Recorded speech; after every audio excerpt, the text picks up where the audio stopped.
Meaningful metrics on Off the Ball.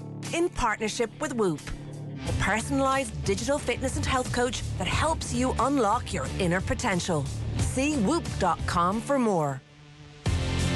So the 2022 NFL draft takes place over the next couple of nights, and if you're out and about and you're chatting about it over the weekend, you'll want to listen to this because you're going to be a whole lot smarter by the end of it. It is Meaningful Metrics on Off the Ball in partnership with Whoop, the personalised digital fitness and health coach that helps you unlock your inner potential. Check out whoop.com for more. Our expert on Meaningful Metrics this evening is our very own Cian Fahey. Evening, Cian. How are we doing? So, you're going to talk to us about the NFL draft and the NFL Combine, which I guess leads into the NFL draft and gives everybody who makes the big decisions the data they need to decide who they're going to take in the draft. So talk to us for people who are coming into this and aren't quite, maybe who just start getting into the NFL around late August, September, and don't really care about the stuff that builds up to it. What is the Combine and how does it fit into the structure of the sport?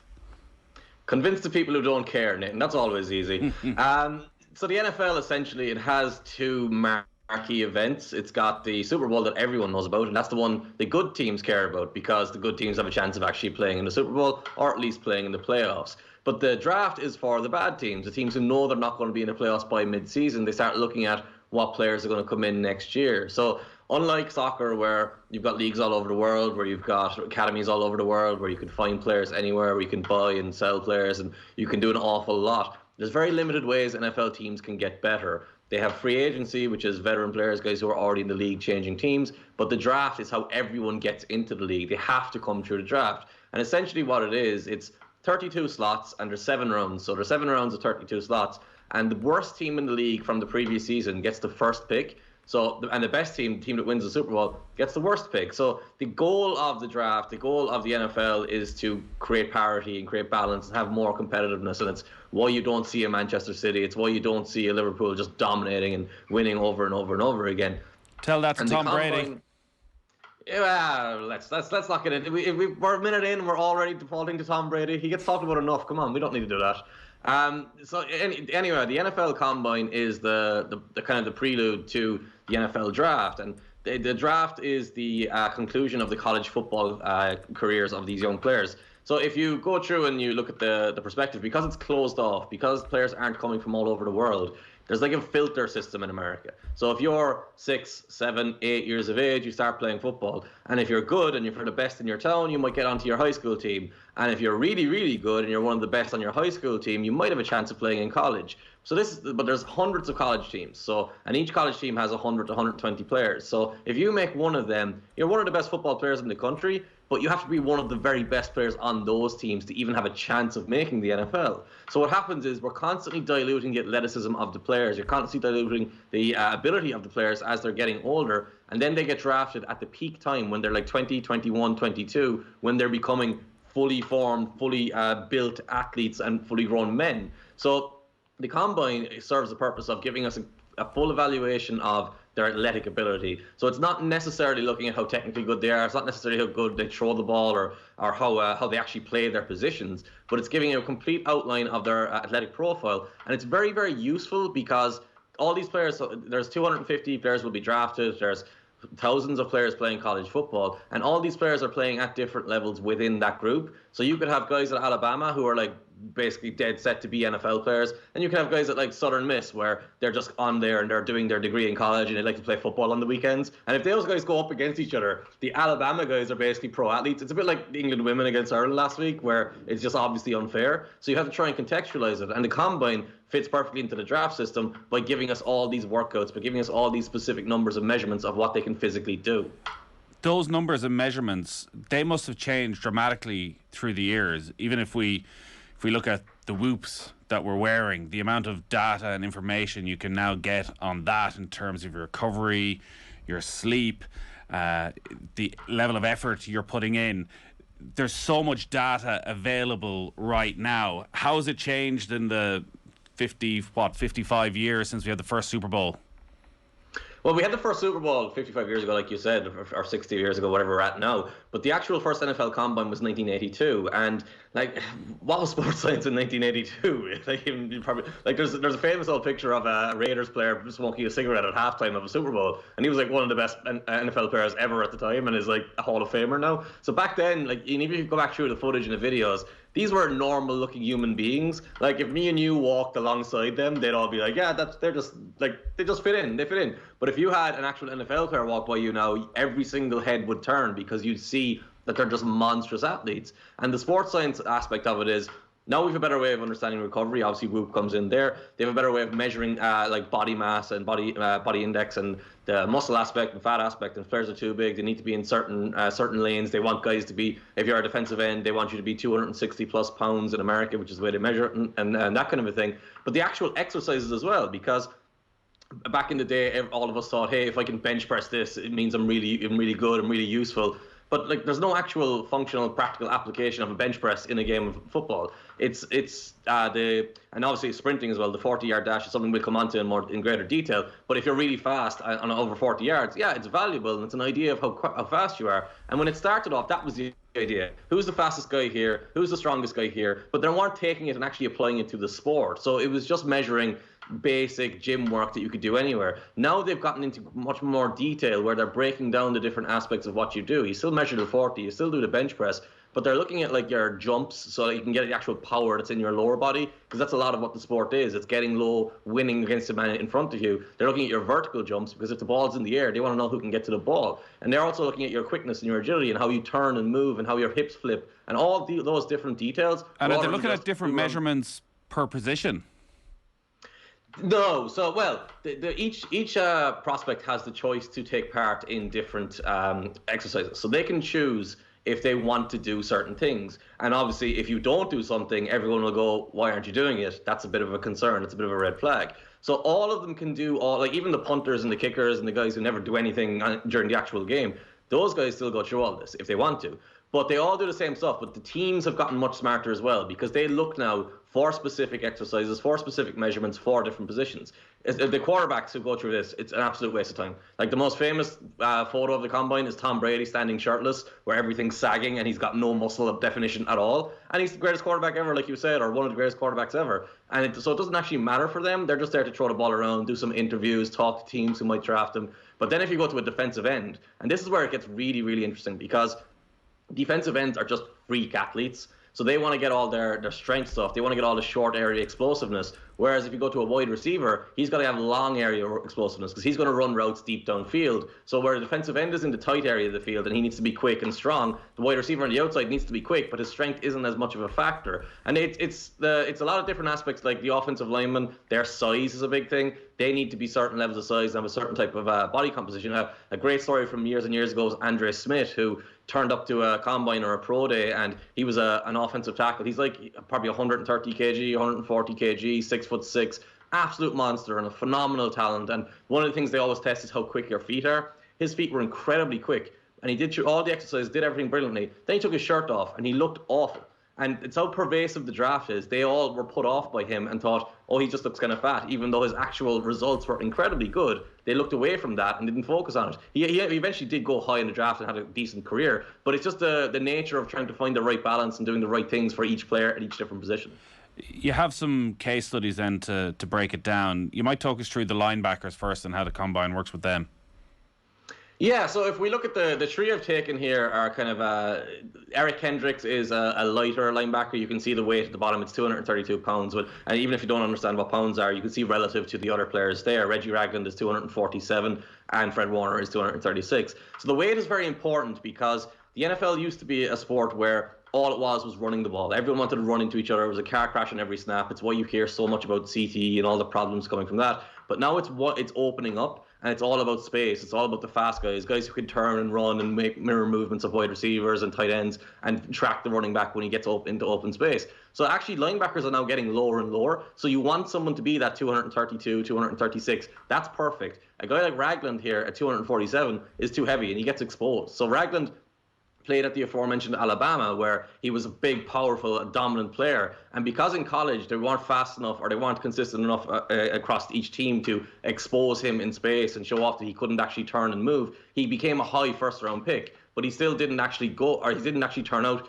to be a great player. Whereas Kendricks and Warner both went in the third round of the draft. They were overlooked because they weren't at as prestigious a school. So the numbers here actually kind of reflect what you want in a player now as a linebacker. So the 40, 40 is the 40-yard dash you run straight in a straight line for 40 yards. You measure the 10-yard split, you measure the 20-yard split. For linebackers, they never actually run in a 40 yards in a game. But they will have to turn and run for 20 or 30. They have to run with a wide receiver. So if you're doing that in 4.61, that's a pretty good speed for a guy who's 232 pounds. If you're doing it at 4.72, that means Rob Gronkowski's run right past you and he's wide open. That difference, it doesn't seem like a lot, but that split second in a game is massively important. And then the tree cone actually I think is more important. So the tree cone is you're measuring the quickness to go from one spot to another, change direction.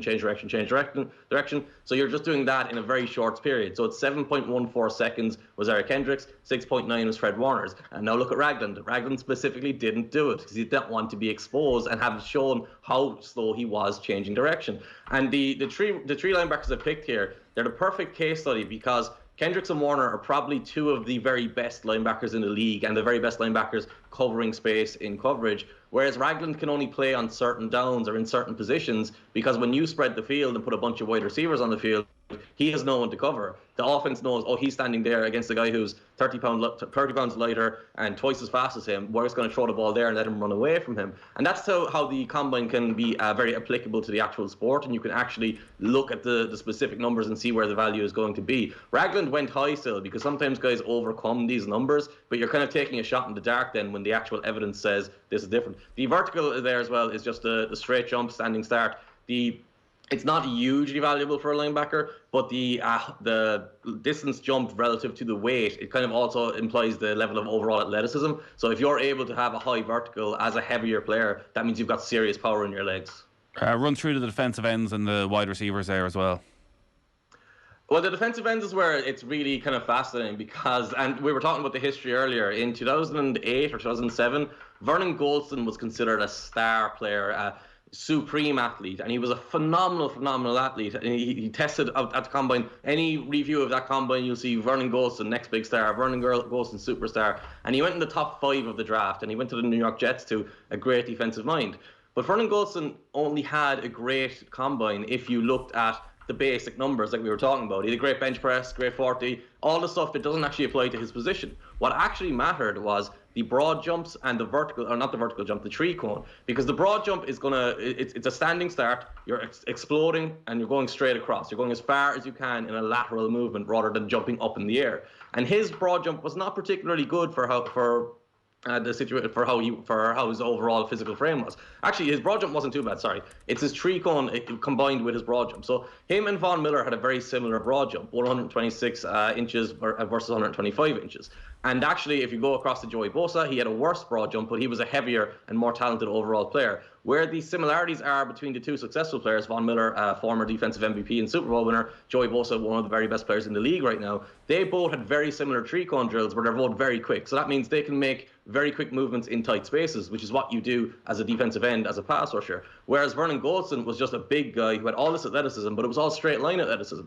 He's at 7.12 seconds doing the tree cone drill, which means he couldn't turn. So what would happen is he'd explode off the line, he'd just get pushed by an offensive lineman, and he'd fall over. Whereas these guys can explode off the line, bend down, and use the actual balance and use the leverage they create to turn the corner and get to the quarterback. And that's how you get the highlight plays and the sacks. If we jump to the wide receivers... Can I just ask before you do that, Cian, is there a way to cheat the system when it comes to the combine? Are they always looking that you can peak your body in a way that you impress the scouts that you can't replicate when it comes to a match? 100%, and that's one of the issues that causes the rookie wall, is what they talk about. So if the NFL season starts in September and you have a great couple of weeks or a couple of months, and then suddenly after week 11 or week 12 you're like, why is this rookie not playing well anymore? Well, it's because he spent all of his offseason trying to train and peak for the combine, so he got his best physical performance possible. It's like a bodybuilder trying to hit his peak performance for a show or something like that. You know there's going to be that lag off backwards, but it also means you're going to be worn down by doing it for over 12 months of the year. And guys do that. Like it's hard to say who does and who doesn't, but it is also the aspect that you can generally see on tape. What would happen is you will go through the combine and he's faster than everyone else at the combine, but then you look at his tape and you're like, why is he not faster here? It's one of two things. He's either purposely peaked and purposely trained for it, and there's actually businesses and organizations now specifically built around just peaking for the combine, or it's his comfort with wearing pads and wearing a helmet. So the pads and the helmet are like 20 pounds. It's like, I know you've had one, you have one in the studio there right now as far as I know, but you put those on, it's like carrying a weighted jacket because the size of them, and if you're fast without them, that's fine, but if it doesn't translate with all that gear on you, someone else might carry that gear better than you. So you might be 0.1 second faster than them without it, but if you're the same speed with it, or if he's a little bit faster than you with it, then the actual value and the applicability of the numbers isn't really there. Right. I'd be going down the cheating the system route, I think. Finish up then with your last selection. You've gone with some wide receivers. Yeah, well, these are the stars. You know the way Usain Bolt, the 100 meters is always the biggest thing at the Olympics. The 40 times for the wide receivers is always the best one, and 4.22 I believe is the fastest ever. So it's 4.22 going 40 yards. Like you're essentially talking about the same thing. 11 seconds for 100 meters or whatever it is, 11.5 seconds. These guys can be absolute superstars, but you can also be completely misled. So the late, some would say great, some wouldn't. The late, great Al Davis used to own the Oakland Raiders, who are now the Las Vegas Raiders. He used to just kind of pick guys on the 40 time. So it was like, if you could run a 4.240, Al Davis was going to draft you. It didn't matter if you couldn't catch the ball. It didn't matter if you couldn't run a route. It didn't matter if you were completely weak or too small. He's just going to draft you. And that's Darius Hayward-Bay. Very famously, 12, 13 years ago, went in the top 5 of the draft. Had like a middling career. He was okay. He became like a special teams guy. He didn't play for the Raiders that long. So he's still in the league and he's crafted out a career. How has he done that? Well, he struggled to catch the ball, but he could run very fast. So guys can't keep up with him. And he's also quite big. So if you look at him there, he's 210 pounds. That's 100 kg basically. You're a heavy, or 95, 100 kg, whatever it is. You're a heavy, big-bodied guy. You're 73.6 inches tall. And you have all that strength and all that physical size. So he actually didn't work out, but he still had a career. So compare him to the guy next to him in John Ross. John Ross ran a little bit slower 40, but had a smaller vertical as well, but was much, much smaller. So he needed to get every single thing he could out of his speed because he was so light, he could get pushed around by the other cornerbacks and get leaned on, and he can get pushed off the field, and that means he couldn't make a play. So John Ross is out of the league right now as far as I know. He's about 25 or 26 and is completely dropped out of his career. So then you look at the superstar here. This is the guy who just got traded for a bunch of first-round picks and he's being paid $25 million a year by the Miami Dolphins after winning a Super Bowl with the Kansas City Chiefs. So what's the big difference between him and John Ross? Well, outside of there's some technical aspects in terms of route running and looking at the ball in the air, that kind of stuff, there is differences there. But the main differences here are the two ticks that he's got in the vertical jump and the broad jump. Because in his vertical jump is 40.5 inches compared to John Ross, who is somewhat similar body type, like they're similar height. Actually, Tyreek Hill is much heavier, so that's actually working in his favor. But if you look at their vertical jump, he's 40.5 inches, John Ross is 32. What does that tell you? It tells you in his quads and his hamstrings, he's got a bunch of power. That means when a defensive back latches onto him and tries to push him over, his low center of gravity is actually going to make him the winner there because he's going to be able to use the leverage and he's going to be able to plant his feet and stay there. And that's hugely important when you've got cornerbacks who are generally the best athletes in the sport trying to push you over, trying to knock your timing off and trying to stop you from getting there. Or getting to your spot. So the broad jump, very similar again, 129 inches, and that's 9 above John Ross. But even more impressive, this is above Darius Hayward-Bay, who is the freak athlete of the group, and you would think just by looking at him and just by looking at the overall numbers. But when you isolate it to this group, the most important numbers, the ones that actually generate the power, the ones that look at the overall speed, Tyreek Hill is actually a much better athlete than Darius Hayward-Bay. But if they were standing next to each other, you'd see the taller Hayward-Bay, you'd see the heavier Hayward-Bay, you'd see all the definition, you'd see everything he's got. But when you actually put them next to each other and running in a sprint or actually jumping to catch, because Tyreek Hill has made some incredible plays in the NFL where he's like jumped over defenders, where he's 5'9", 5'10", whatever he is, and the defender is 6'2", 6'3", and it just doesn't matter because he's got that level of explosiveness. And you can go back to his combine and see it, even though you can see it now in the NFL. It's probably more fun to watch him in the NFL. I see Kalen Barnes ran 4.23, the second fastest time ever last month ahead of the draft. So for anyone who's going to be out and about and wants to sound pretty smart and talk about who are going to be the first picks for this year's draft, what are we looking at? Aidan Hutchinson is the guy that everyone's talking about, and he's a defensive end, so we can kind of go back. I can actually go back and Sounds like compare he should him be playing to... full forward for Waterford, doesn't he? He might be doing that too. He'd do a good job of it because he's 6'6" or something like that. But he if we go back and we can look at Joey Bosa there, he's very comparable to Joey Bosa in that he's a bigger, heavier guy. And Joey Bosa actually it was interesting when he was coming out. A lot of the knocks on him were he wasn't actually that athletic, but what wasn't happening there, and this is a key detail, you have a level of athleticism and a level of strength and speed and whatever you want to get, but you can't treat everyone the same. If one guy has 20 extra pounds on you, or one guy is 120 kg doing things that you're doing at 110 kg, he's more valuable because that weight still matters. It's like a weight class in boxing. It's like the things that Tyson Fury, the way he's able to move, he's not going to move as fast as someone like McGregor or someone like that, but the fact he does it at his size makes him more effective. So Aidan Hutchinson is this massive bodied defensive end, and because the Jaguars drafted their quarterback last year, they don't need a quarterback this year. In this year's draft, like Malik Willis is being talked about as a top quarterback, but there's not really a star quarterback in this year's draft. So if we get Aidan Hutchinson coming into the Jaguars as a first-round pick tonight, his hope will be he's the next Joey Bosa, where he's this towering defensive end. He's picking guys up, throwing them around, and getting the quarterbacks all day. All right, Cian, great stuff. Thank you. That is everything you need to know about the Combine and the draft on Meaningful Metrics here on Off the Ball in partnership with Whoop, the personalised digital fitness and health coach that helps you unlock your inner potential. Check out whoop.com for more. Meaningful Metrics on Off the Ball. In partnership with Whoop, the personalised digital fitness and health coach that helps you unlock your inner potential. See whoop.com for more.